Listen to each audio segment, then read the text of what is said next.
reunimos cada 2 meses, todas las familias traen comida y nos la pasamos en lo que llamamos nosotros iglesia en familia. Creemos que es muy importante como parte de la vida cristiana la comunión, ¿verdad? Estar juntos. Entonces, con eso en mente vamos a ver esta predicación. Seguimos con el libro de los Hechos, ya hablamos el domingo pasado acerca de la Navidad y lo que significa, el verdadero significado de la Navidad. Abramos nuestras Biblias, por favor, en Hechos capítulo 8, y quiero decir en lo que usted busca eso, que la actitud espiritual siempre debe de ser venir a ser edificado por la palabra de Dios. Olvídese de quién está enfrente, porque empezamos a tener nuestros favoritos y no, pues que el pastor Francisco me cae mejor porque hace más bromas.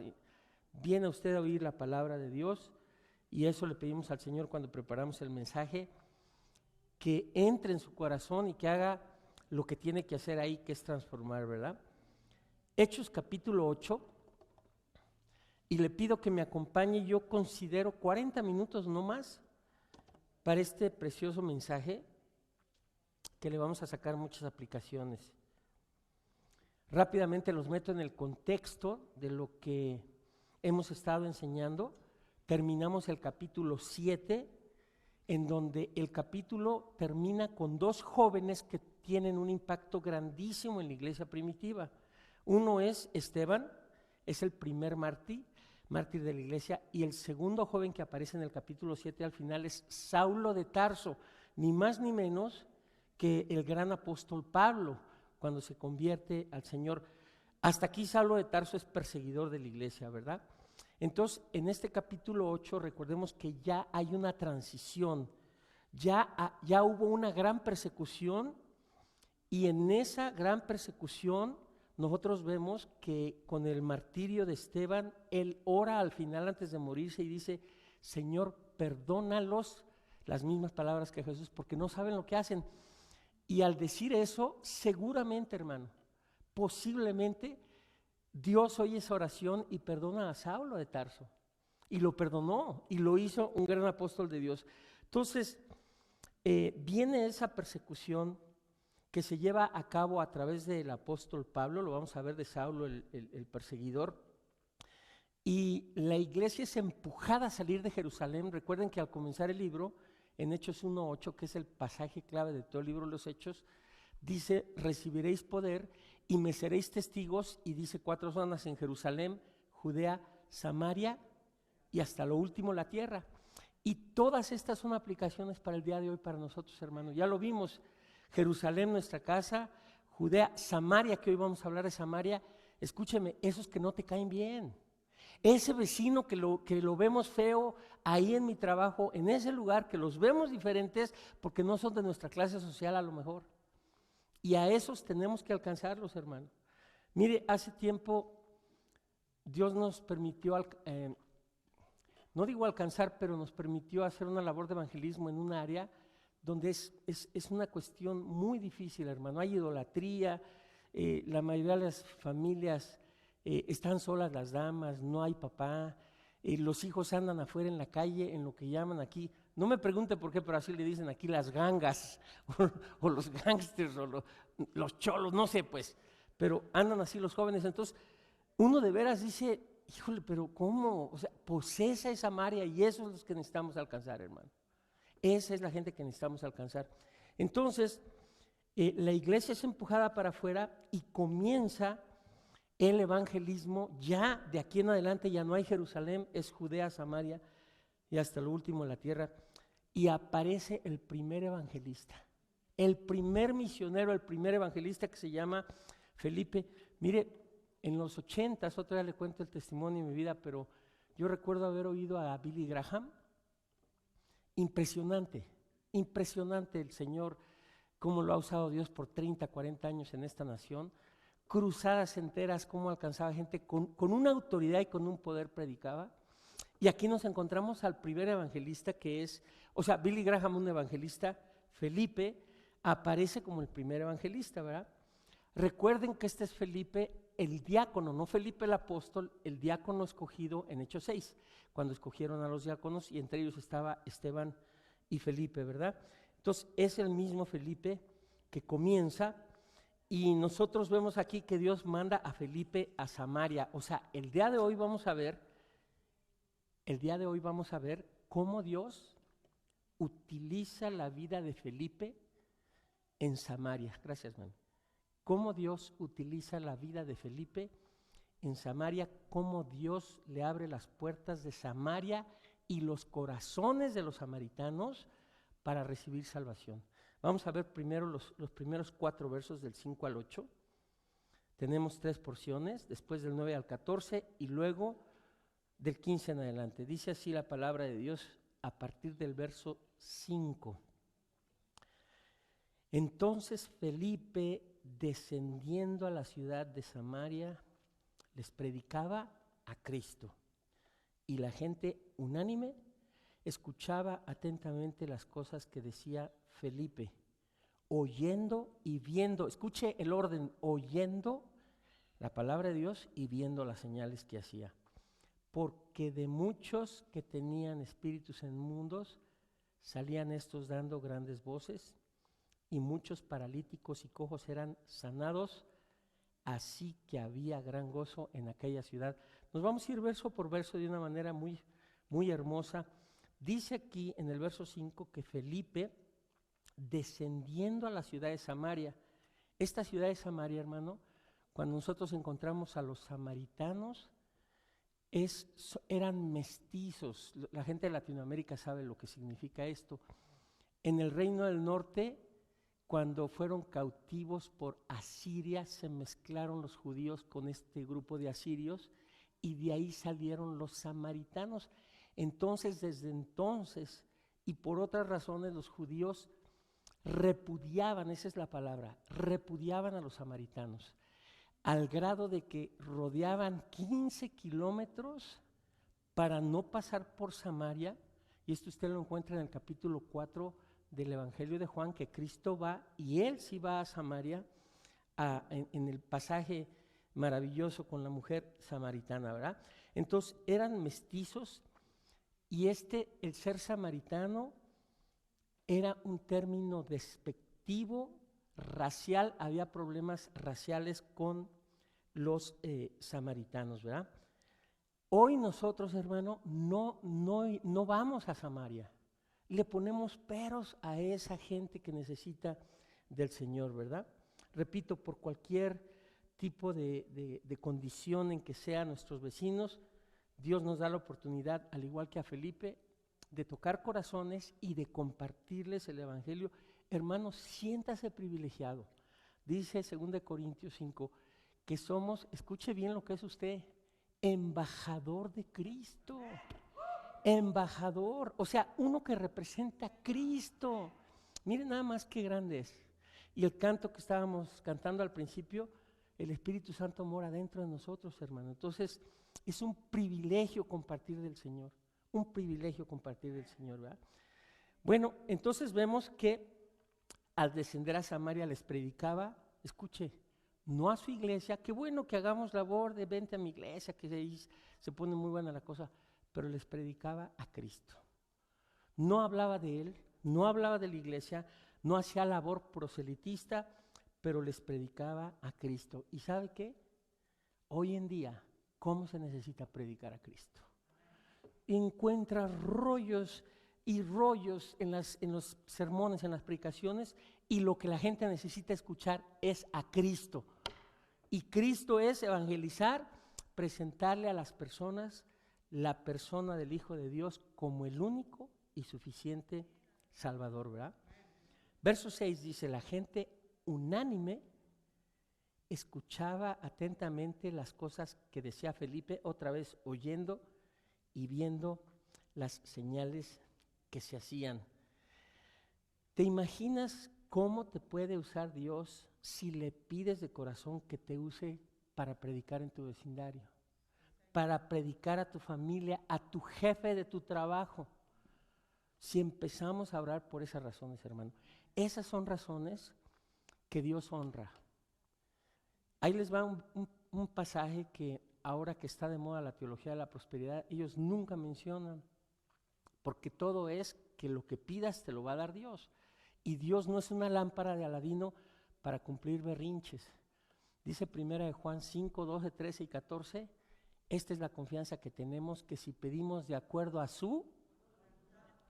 Él nos oye y actúa de acuerdo a eso. Es la voluntad de Dios alcanzar gente, hermano. Es la voluntad de Dios que oremos y que digamos, Señor, prepárame el terreno para mañana presentar el Evangelio a mi jefe, a mi vecina que está sola, llena de problemas. Prepara su corazón para que cuando yo llegue con esa palabra, entre a su corazón y la pueda recibir.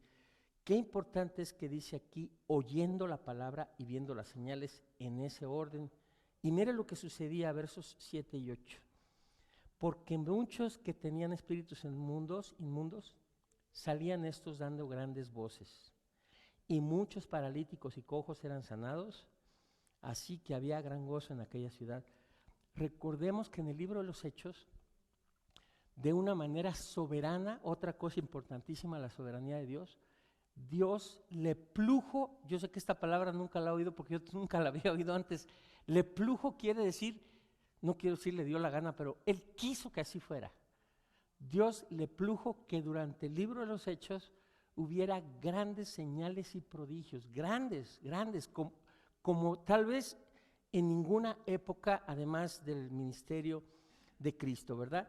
Entonces aquí dice que salían, fueron sanados y Dios estaba autenticando el mensaje de Felipe para hacer milagros y obrar señales para autenticar, repito, el ministerio de Felipe y su palabra. Muchos fueron liberados, muchos fueron sanados. El Espíritu Santo capacitó a Felipe para traer esta liberación, ¿verdad? Y dice que había gran gozo, hermano, en aquella ciudad, en Samaria, gran gozo. Ahora vamos a pasar a la segunda parte de este pasaje porque aquí hay algo interesantísimo. Surge un personaje misterioso que se llama Simón el Mago y vamos a leer a partir del verso 9 hasta el 13, 9 al 13. Hechos 8 del 9 al 13 y vamos a ver a la persona de Simón el Mago. Dice así: pero había un hombre llamado Simón que antes ejercía la magia en aquella ciudad y había engañado a la gente de Samaria. Escucha los términos: había engañado a la gente de Samaria haciéndose pasar por algún grande. A este oían atentamente todos, desde el más pequeño hasta el más grande, diciendo: este es el gran poder de Dios. Y le estaban atentos porque con sus artes mágicas les había engañado mucho tiempo. Pero cuando creyeron a Felipe, que anunciaba el evangelio del reino de Dios y el nombre de Jesucristo, se bautizaban hombres y mujeres. Escucha el verso 13. También creyó Simón mismo y habiéndose bautizado, estaba siempre con Felipe y viendo las señales y grandes milagros que se hacían, estaba atónito. Déjame decirle algo, y es una realidad que hemos hablado aquí mucho tiempo, una de las tragedias más grandes que existe en el cristianismo, escuche lo que va a oír, es que muchos que se dicen cristianos no lo son. Y esto está enseñado ampliamente en la palabra de Dios. La cizaña mezclada con el trigo dentro de la iglesia. En todas las iglesias hay trigo y cizaña. No voltea a ver a su amigo, a su compañero al lado. Ahí está mezclado y no sabemos. Y no somos, escuche, y no somos supervisores espirituales de los demás, hermano. Porque la hacemos de policía espiritual. Y empezamos a leer la Biblia y empezamos, y este verso no, este es para el hermano José, este es para Carlitos, mira, aquí está él, híjole. Y empezamos a aplicarles la palabra de Dios a ellos. Sea el supervisor espiritual de usted mismo. Y véase bien claro en el espejo, ¿eh? Ahí está la palabra de Dios. En eso sí es muy importante. Aquí vamos a ver un caso de una fe que no salva. Y ahorita lo vamos a comprobar. Dice así: pero había un hombre llamado Simón que ejercía la magia en aquella ciudad y había engañado a la gente de Samaria haciéndose pasar por algún grande. Este era un hombre que practicaba la hechicería, el ocultismo, la adivinación. Para llevarlos rápidamente al contexto histórico, Dios le prohibió a la nación de Israel y a usted y a mí en todas las épocas participar en las obras del ocultismo, hermano. La lista que está en Deuteronomio, no lo busque ahorita, se la digo, 18 del 10 al 12, sortílegos, adivinos, magos, encantadores, agoreros, ni quien consulte a los magos, ¿sí? Para siempre dice el Señor, y si el Señor dice no participes en eso, es porque hay algo ahí, hermano, y no quería que su gente se contaminara. Ahora, le doy un consejo práctico. Hay que saber diferenciar entre charlatanes y gente que verdaderamente maneja la magia o el ocultismo, ¿verdad? Esto es importante. Entonces, dice la palabra de Dios, y lo dice en Éxodo 22:18, no dejarás al hechicero que viva. Imagínense, era apedreado hasta la muerte. Esto es antes de que Israel entrara en la tierra prometida, y Dios los quiere proteger, y te quiere proteger, y me quiere proteger a mí, hermano. Y tenemos hermanos cristianos participando en tonterías, hermano, y las supersticiones, hermano, olvídese las supersticiones, hermanos cristianos que no le puedes pasar la sal, y te dicen, ay, déjamela en la mesa, toco madera, vi un gato negro, se rompió el espejo, 7 años de mala suerte. ¿Quién te enseñó esas cosas? La palabra de Dios aquí dice que no hay arma forjada, hermano, contra nosotros. Pero no le busco, ¿verdad? No le busco a la cuestión del ocultismo. Entonces, vemos aquí cuando surge Simón, que la palabra de Dios dice que engañaba a las multitudes, armas estratégicas de Satanás, el engaño, ¿verdad? ¿Y qué es lo que le atrajo a los samaritanos de Simón el mago? El poder. Mire, lo mismo de hoy, hermano, lo mismo de hoy en las iglesias. Poder, magia, grandeza. Dice la Biblia que se hacía pasar por no de tamaño, ¿verdad? Un grande. Entonces, y nosotros empezamos a ver cómo el hombre se exalta. Hermano, yo tengo 18 años viviendo en Denver, 18 años. Hubo hace años un movimiento fuertísimo llamado el movimiento apostólico y profético. No me querían a mí, porque yo los expongo. Ese movimiento apostólico y profético, hermano, gente nombrando desde mañana, Edwin es apóstol, Jesús Gámez desde mañana apóstol, Jesús Gámez, la apóstola Sandra Méndez desde mañana apóstol, y al otro día eran apóstoles. Y hasta con guardaespaldas andaban, haciéndose los grandes, hermano. ¿Y sabe dónde están?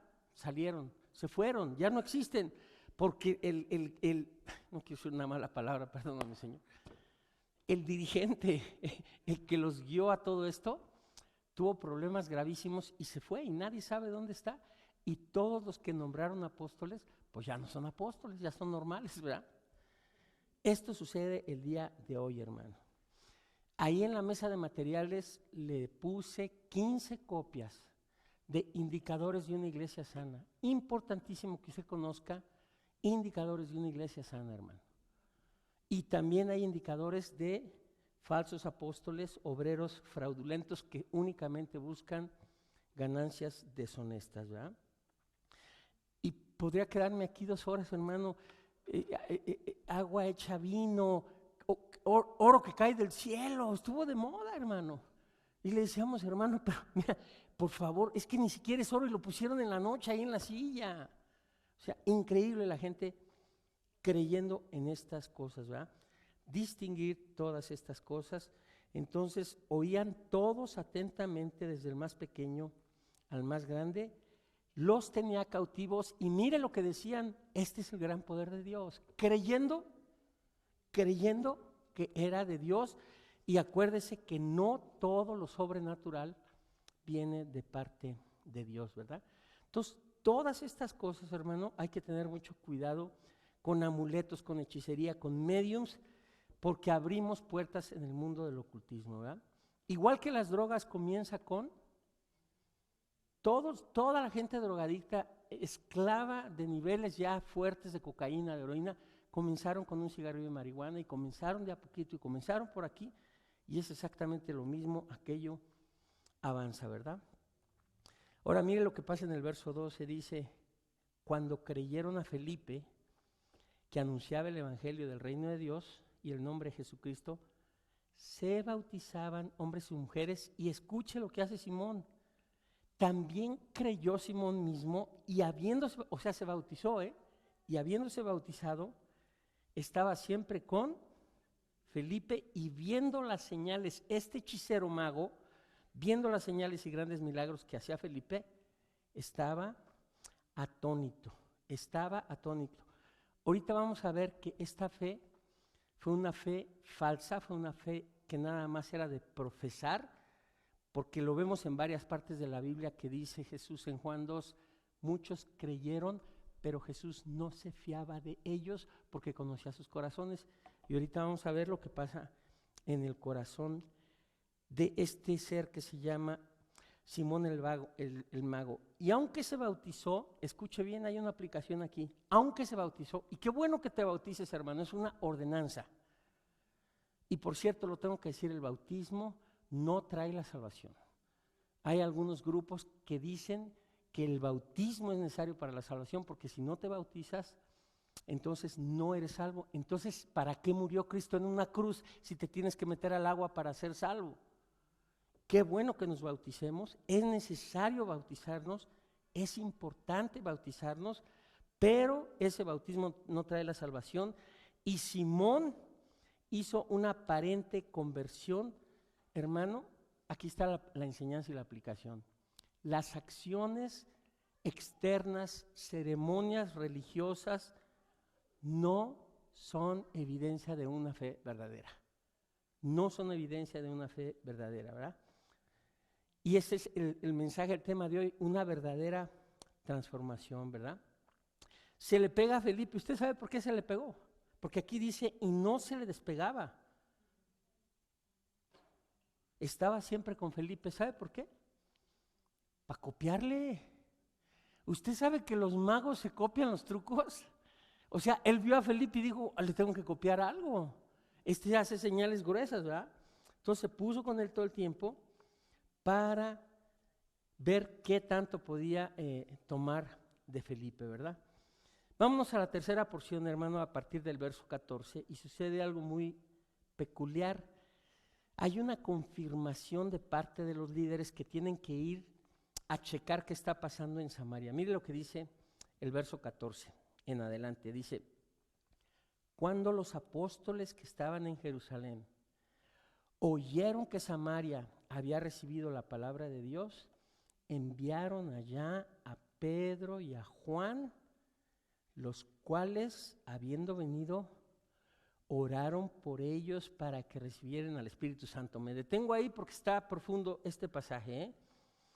Mire, en primer lugar, la responsabilidad de los líderes de enviar a Pedro y a Juan, y esa es nuestra responsabilidad, hermano. Le damos luz verde cuando abrimos estudios bíblicos en casas, pero tenemos que estar supervisando qué se está enseñando, supervisando quiénes están ahí, porque siempre esto es importantísimo, la responsabilidad de un líder, y vemos que Pedro y Juan van allá, no solo a ver qué está pasando, pero también en su soberanía Dios les permite a ellos, algo que Felipe no tenía, imponer las manos y recibían el don del Espíritu Santo, ¿verdad? Entonces, nosotros vemos esto, es increíble, mire lo que dice la Biblia. Repito del verso 15, los cuales, habiendo venido Pedro y Juan, oraron por ellos para que recibiesen al Espíritu Santo, porque aún no había descendido sobre ninguno de ellos, sino que solamente habían sido bautizados en el nombre de Jesús. Entonces les imponían las manos y recibían el Espíritu Santo. Por la soberanía de Dios, hermano, en Pentecostés hay un derramamiento del Espíritu Santo, y aquí Felipe necesitó de Pedro y Juan para que vinieran a imponer las manos y esta gente recibiera el bautismo del Espíritu Santo. Ahora vamos a ver desde el verso 18, gracias hermano, vamos a ver desde el verso 18 lo que sucede. Vea, aquí se revela el corazón de Simón. Cuando vio Simón que por la imposición de las manos de los apóstoles se daba el Espíritu Santo, les ofreció dinero. Mire los indicadores, los mismos indicadores del día de hoy. ¿Quiere usted ver un apóstol falso? Andan sobre el billete nada más. Les ofreció dinero diciendo: dadme también a mí este poder, para que cualquiera a quien yo impusiere las manos reciba el Espíritu Santo. Hermano, ¿sabe qué tenemos aquí? Los dones de Dios queriendo comprarse. Los dones de Dios no se compran, y el día de hoy, hermano, el día de hoy, usted se encuentra, y lo tengo que decir, hermano, escuela de profetas, escuela para hacerte apóstol, escuela, cursos para aprender a atar a Satanás, escuela para que aprendas a hablar en lenguas, hermano, seminarios de cartografía espiritual, cómo recibir la unción quíntuple, y tienes que pagar. Mi Jorge, por si quiere la unción quíntuple, $40. O sea, venta de milagros, venta, lo mismo vendiendo los dones del Señor. Y mire la respuesta de Pedro. Pedro, con ese gran discernimiento, le dice: tu dinero perezca contigo, porque has pensado que el don de Dios se obtiene con dinero. Qué increíble, hermano, qué increíble, comprando los dones. Y están detrás del dinero en los grandes de hoy, y dice la Biblia que harán mercadería de vosotros, ¿verdad? Y muchos otros pasajes que habla de no tener ganancias deshonestas. Ve el verso 21. No tienes tú parte ni suerte en este asunto. Estuve estudiando, y esta palabra asunto, logos, ¿sabe qué le dice? Nosotros usamos mucho esta en oración. No tienes ni parte ni suerte. Mire, no tienes tú parte ni suerte en este asunto. Aquí está: porque tu corazón no es recto delante de Dios. O sea, le dice Pedro a Simón el mago: no tienes nada que ver con la palabra de Dios, no tienes nada que ver con los asuntos de Dios, porque tu corazón no es recto delante de Dios. Ahí vemos las intenciones de su corazón, y por eso en todos los comentarios, en todos los estudios acerca de Simón el mago, se dice que fue una fe falsa de profesión, que nunca recibió realmente al Señor, y lo único que quería era más poder, hacer más señales y tener más control sobre la gente, hermano. Mire, aquí tengo que detenerme porque es importante decir esto. La verdadera conversión, hermano, trae un cambio profundo en tu vida. Trae un cambio profundo en tu vida. Te lo voy a decir de otra manera, hermano. Si tú eres alguien que te llamas cristiano y sigues señalando gente y sigues juzgando a los demás y no perdonas, se duda que tengas una fe que salva. Porque cuando entra el amor de Dios en nuestra vida, hermano, te transforma la presencia del Hijo de Dios en tu vida. Yo te pido con gran cariño y respeto que hagas una evaluación. Ahorita lo vamos a hacer al final. Que hagas una evaluación, dice la Biblia, que verdaderamente el Hijo de Dios, dice, el Espíritu mismo nos da testimonio de que somos hijos suyos, hermano.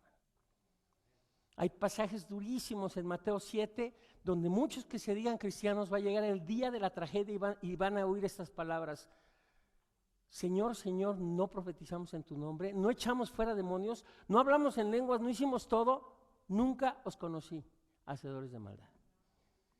Nunca os conocí, hacedores de maldad. Demasiado tarde, ¿verdad? Entonces, la conversión, más que un sentimiento, debe haber un cambio de vida, hermano. Debe haber un cambio de vida. Véngase a 1 Corintios 15 y le voy a enseñar en otro pasaje completamente diferente lo que Pablo dice acerca de este cambio de vida. 1 Corintios 15.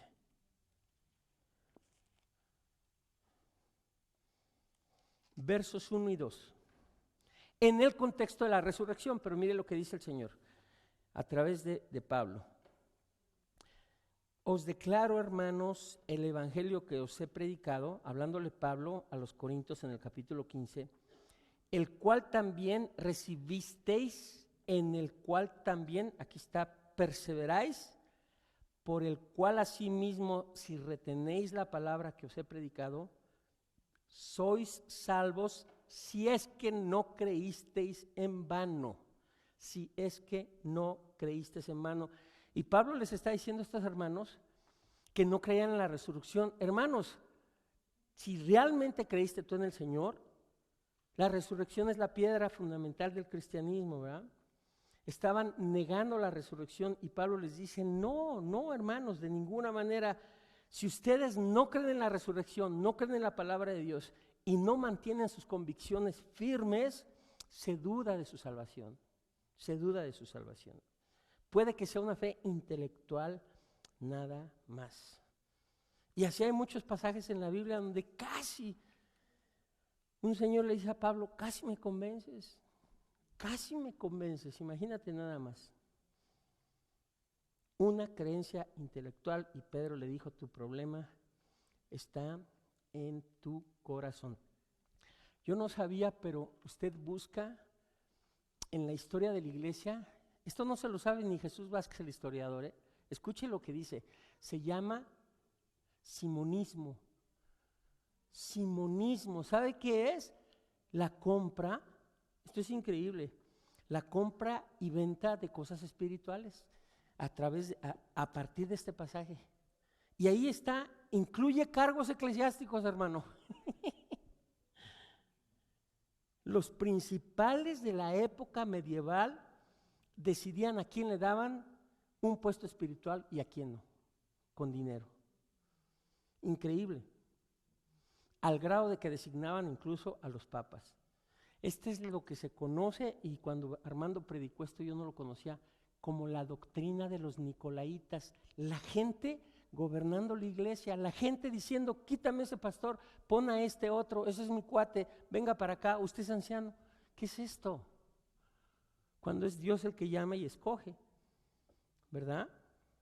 Entonces, no solo es creer, hermanos. Cerramos verso 22, en Hechos 8, perdón. Hechos 8, verso 22, para cerrar ya. Miren, y los 40 minutos fueron. Ya sé que ya está pensando en los camarones de allá abajo, pero yo ayer me hice unos camarones al mojo de ajo y híjole, yo mismo me los hice. Doraditos, así los aplastaba, que queden así doraditos. Me los acabé, pues. No traje para el recalentado, pero le traje paella española.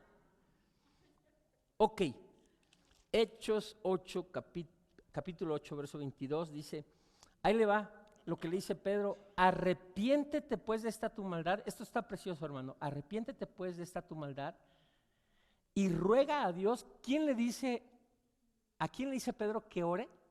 A Simón el mago le dice, ruega a Dios si quizá te sea perdonado el pensamiento de tu corazón. Otra vez algo increíble, los pensamientos radican en el corazón. Esto vuela a los fusibles, ahí nacen. Porque en hiel de amargura y en prisión de maldad veo que estás. Escuche la respuesta de Simón. Respondiendo entonces Simón dijo, ora tú por mí al Señor, para que nada de eso que habéis dicho venga sobre mí. Increíble, ni siquiera orar, sino tú ora por mí. Hermanos, les hemos dicho, con mucho respeto y cariño, tenemos un ministerio de oración y la gente llega y le dice al ministerio de oración, sin entrar en detalles, hermano, por favor oren por mí, por esto. Con mucho gusto, pero tu responsabilidad de orar junto con nosotros, hermano, no es para que avientes eso y digas, ustedes oren por mí, yo ya no. Es importante que seamos responsables, que en armonía oremos y le diga a un hermano o hermana, apóyame en la oración. Está bien, hermano, juntos vamos a orar por esto, ¿verdad? Muchos comentaristas, escucha esto, muchos comentaristas dicen que aquí comienza, a partir de este pasaje que le dice Simón a Pedro, tú ora por mí, ruega por mí, que aquí comienza el principio de orar y de la oración a los santos. Fíjese nada más hasta dónde llega la cosa. Hermano, uno no va al cielo porque oren por mí, yo tengo que aceptar al Señor. Le pido que incline su rostro por unos momentos. Vamos a cerrar y a concluir. Y déjeme decirle, yo no conozco su vida, pero el Señor sí. El Señor lo formó, lo hizo y tiene un plan para usted, y no es casualidad que usted esté aquí el día de hoy. Joven que me escuchas, hermana que me escuchas, persona que me escuchas, Dios te trajo para que escucharas la palabra de Dios. Y así como Felipe fue a Samaria, tú estás escuchando el día de hoy la palabra de Dios. Y dice la Biblia, cuando oigas su voz, no endurezcas tu corazón. Algún día te vas a presentar delante de tu Creador y nada más hay dos opciones: como un pecador redimido por su sangre, o como alguien que va a escuchar una sentencia de condenación eterna. Y Dios te dice el día de hoy, aquí están mis brazos, aquí están mis manos taladradas por ti, porque te amo, para que me recibas, para que me dejas que yo entre a tu vida y transforme tu vida. Si tú crees en esto, si tú crees en que Jesús de Nazaret es el Hijo de Dios y que murió en esa cruz y derramó toda su sangre para que tú puedas recibir el perdón de tus pecados, recíbelo en su corazón, recíbelo en tu corazón. Dile: Señor, Señor mío y Dios mío, me arrepiento de todos mis pecados. Creo que tú eres el Hijo de Dios, que tú moriste en esa cruz por mí, que tú derramaste tu sangre en esa cruz. Quiero que entres a mi vida no solo para recibir el perdón de mis pecados, pero para que seas Señor de mi vida también, Señor.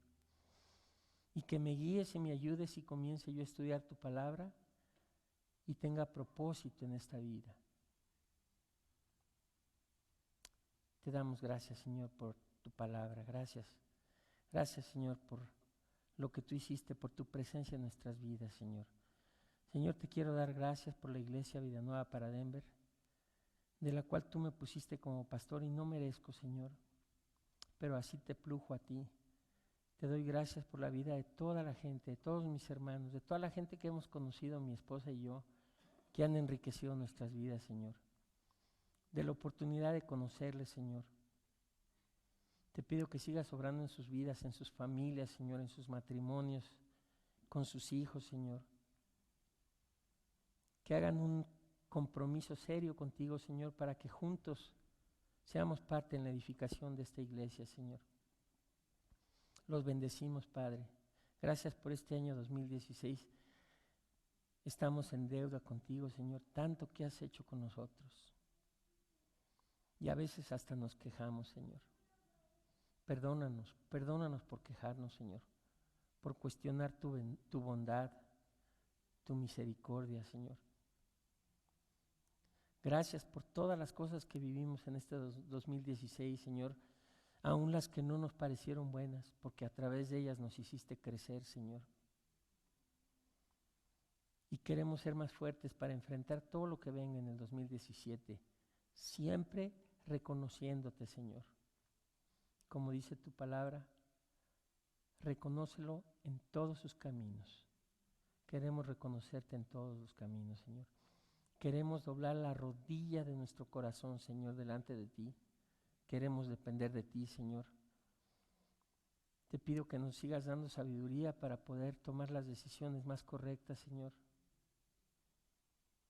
Yo sé, Señor, que vas a solidificar esta iglesia en el 2017. Gracias por tu fidelidad, Señor. Gracias. Gracias por tu fidelidad, Señor, porque nosotros, aunque somos infieles, tú permaneces fiel. Gracias, Señor. Gracias. Gracias te damos en el nombre de Jesús, Señor. Amén y amén. Gracias, hermanos. Que Dios me los bendiga. No se olvide, estamos allá abajo con el recalentado.